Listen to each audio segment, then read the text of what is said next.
In our Sacramento community, we believe every child deserves to grow up feeling seen, safe, and celebrated for exactly who they are. Yet, for many families, there's a specific, unspoken weight, a concern that the world won't see their child's full brilliance. Today, we're addressing that with grace and love. We are honored to welcome Dr. Kimberly A. Gordon-Biddle, a Sacramento State professor and the author of the new picture book, As You Are, A Hope for Black Sons. Thank you for joining us today, Kimberly. Thank you. Thank you. I feel honored. Yes, well, we're honored to talk about your book. So, this book speaks a profound truth that many families feel but don't always have the words for. So, for you, what inspired you to create this direct and loving resource? Well, because I have one child. He's my baby. He's a son. And as you prepare them to go into the world, you hope they find community. You hope people see them as they are. You just really hope they're protected and that people will see them regardless of their culture, their ethnicity. You want them to see the real person, and you want to have prepared your child to go out into that world and face whatever may come. Yeah, and that's told in this book through your storytelling. And I gotta mention the beautiful illustrations as well, because they radiate just such joy and warmth. So why was it important to pair this specific affirming message with imagery that really feels like a celebration? Yes, yes.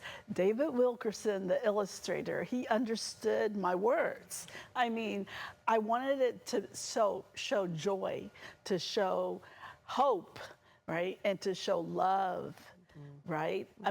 It could be a scary topic. It could be, but it's the love and concern of the parent that every parent has for their child.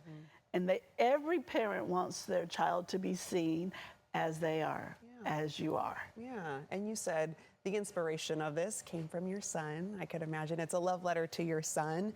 And while centered with this book on the Black experience, the core of As You Are is also universal love.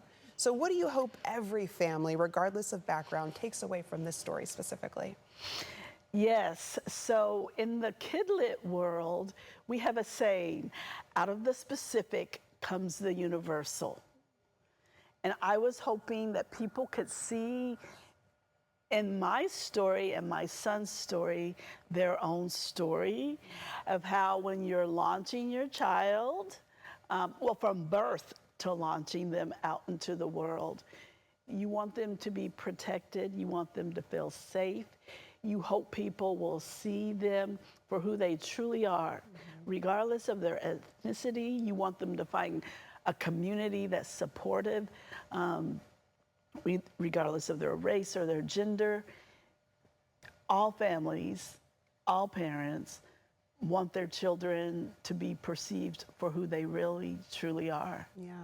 And I have to ask, has your son had a chance to read this book? Because I know he's a lot older now, right? Yes, yes. He's 18. He's in college. UC Davis. Yes. And he has read it. And he said, Mom, thank you.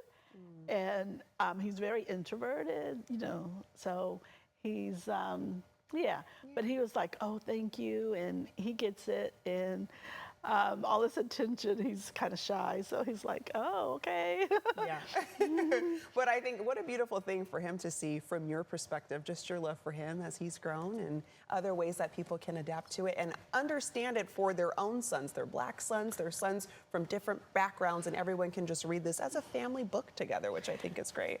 Yes, the author's note in the back is so helpful for parents, right, to have these discussions because children at age 3 notice differences, right? And my son, from age 3, they would say, why does your hair look like that, right? Or, he even had a friend pour water on his homework. Just different challenges and things. And so, how do you handle those things? Yeah, and having a book that showcases the beauty in all of our differences. Yes. Kimberly, thank you so much for joining us today. Thank you so much, Desiree. Yes. I appreciate it. Of course, I'm going to let our viewers know where they can go to get your book. As You Are, A Hope for Black Sons is available wherever books are sold. And for more information, you can visit pinkpearlwriting.com.